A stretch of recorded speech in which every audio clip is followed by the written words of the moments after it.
feel about some of the questionable or controversial penalties to him at Patrick Mahomes that kind of extended the drive? Yeah, we knew going into this game, man, it was us versus everybody.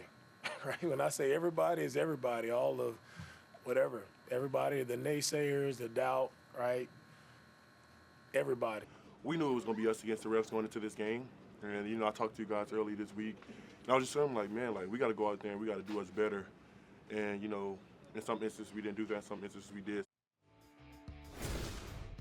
As we check out some of the amazing numbers from Travis Kelce. 9th career postseason 100-plus yard game. That's the most in history. By the way, Kelce had just one 100-plus yard game over his 16 games that he played this year in the regular season. So he really came out to play. But let's go back to what D'Amico Ryans and Will Anderson were saying there. And I have to say, if you were on Twitter, or X, as Elon calls it now, there was a lot of people agreeing that the officiating seemed drastically one-sided. Do you agree? No, I do not agree. I do think those calls are questionable. But I sit here and I say, and I didn't think D'Amico had the worst answer. And I get that he's frustrated. Will Anderson thought was a little more, not offside, but you're complaining about the refs. It's 2 calls. Right. And they're big calls. And I want to be very, very clear on that. But you also scored 12 points against Patrick Mahomes. That's not going to cut it. So you sit here and I say, hey, the Texans should have won this game. Mm-hmm. And they're saying, the turnovers are because they didn't have any. Well, they miss a field goal, kind of counts as a turnover. There's a 4th down they don't get. Again, these are big plays in the game, but the Texans puked all over themselves. They gave us some really bad time sacks. They had some protection issues up front during those sacks with those free runners, so they didn't have a good game plan. At times, for Steve Spagnuolo's defense. I think that if you watch this film back, if they just get out of their own way, those 2 penalties wouldn't have meant much. So, again, I understand the frustration. Yep.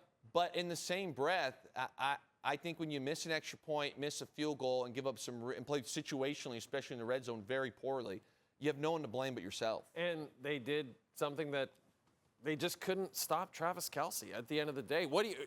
You obviously saw this coming. I mean, come on. Everyone was writing him off. You knew he still had some gas in the tank. And it's funny because you sit here, and this is something that's very interesting about the NFL, is people say, he's lost a step because the stats aren't there. The stats aren't there. Well, my argument would be, yeah, he's a bit older, but a lot of times the scheme isn't there. If the scheme isn't there anymore or the opportunities, it's not his fault. And you look here, he's wide open. Okay, they scheme this up against his zone coverage. This is a look. It's a deep sit route, and he certainly looks good there, making NFL DBs miss. And again, you get there, you need a guy to make a big play. What happens again? He's wide open, and he's got a ton of yak here. Finishes very, very strong. 3rd and goal. What are we going to do here?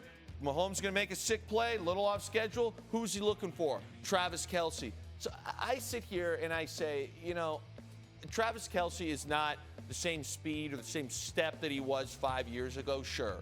But as far as an elite pass-catching tight end, when his number is called like it was tonight, this is what you're going to get. And what's very, very good if you're a Chiefs fan right now is that next week, whoever it is, the Bills or the Ravens, are going to turn this film on and prep. And you know what they're going to say?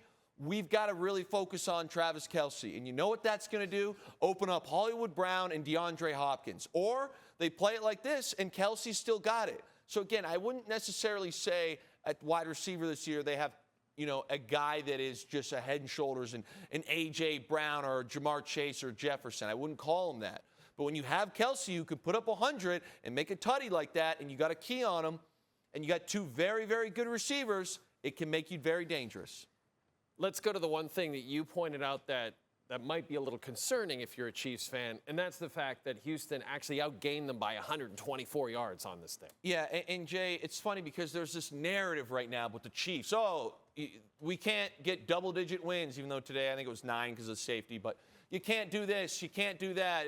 They're a fraudulent 15-win team.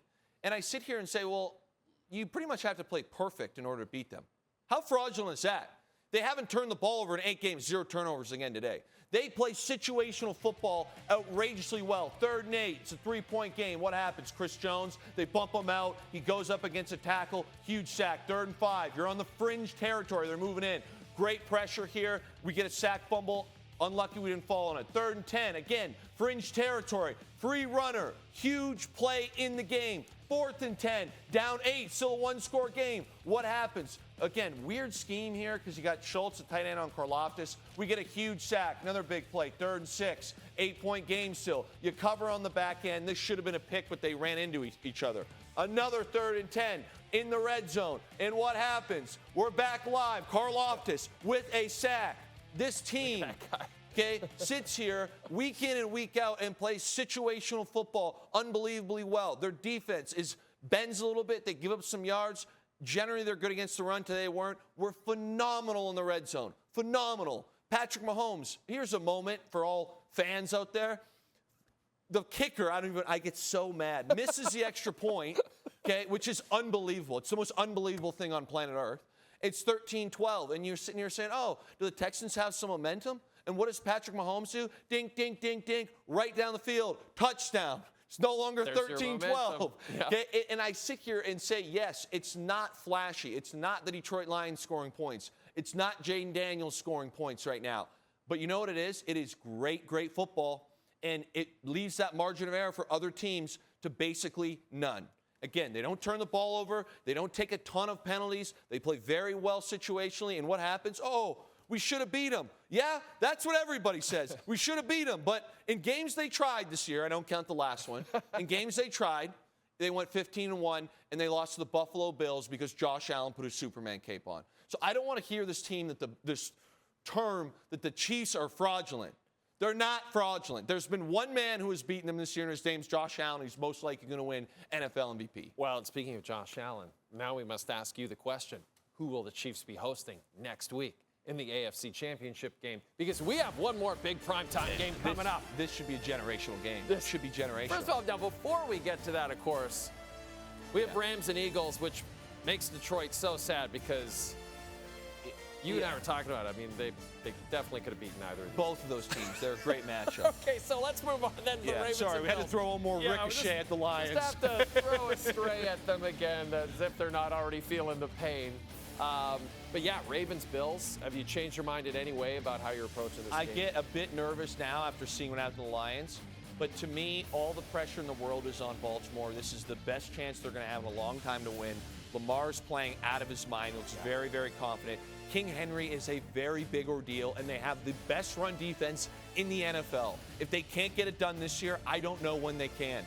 To me, right now, it feels like this Ravens team should win this game, find a way to beat the Chiefs, and be in the Super Bowl. But we'll see, as we all thought the Lions would win today.